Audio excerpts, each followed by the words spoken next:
અમદાવાદ શહેરમાં નવરાત્રિના આગમન પૂર્વે પ્રીમિયમ મંડળી ગરબા અંગે મોટી જાહેરાત કરવામાં આવી છે. તો મોરપીંછ પ્રત્યોત્સવ મંડળી દ્વારા આયોજિત આ વિશેષ ગરબામાં આગામી 22મી સપ્ટેમ્બરથી 2 ઓક્ટોબર 2025 દરમિયાન flow rate party plot Sardar Patel ring road Ognaj ખાતે યોજાનાર છે.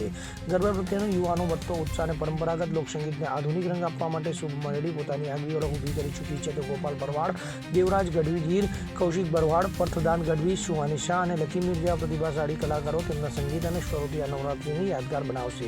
તો ગરબા પૂર્વે મીડિયા મિત્રો માટે ખાસ પ્રી એનાઉન્સમેન્ટ પ્રેસ કોન્ફરન્સનું આયોજન કરવામાં આવ્યું હતું. આ પ્રસંગે વિશાલ મીર, પર્થ ગામરા, વેદાંત શર્મા, ભવ્ય લોધિયા, ભાવેશ કોડિયાર તથા સચિન સિંઘવ ઉપસ્થિત રહીને મીડિયા સાથે આ ભવ્ય ગરબા વિશે માહિતી આપવામાં આવી હતી. આ પ્રસંગે આયોજક વિશાલ મીર દ્વારા જણાવવામાં આવ્યું હતું કે શુભ મંડળી દ્વારા આ વર્ષે પરંપરા, સંસ્કૃતિ અને આધુનિકતાના ત્રણેય સુંદરનો મેળ કરીને એક અદ્ભુત અનુભવ આપવા યુવાઓ માટે આ નવરાત્રિ ખાસ બની રહે તે માટે વિશેષ આયોજન કરવામાં આવ્યું છે. તો આ વર્ષે અમદાવાદ શહેરના પ્રીમિયમ ગરબા અનુભવ માટે શુભ મંડળી સંગીત, પરંપરા અને સાંસ્કૃતિક ભાવનાનું અંકુશ આયોજન રજૂ કરવા તત્પર છે. બ્યુરો રિપોર્ટ, ખબર ગુજરાત લાઈવ.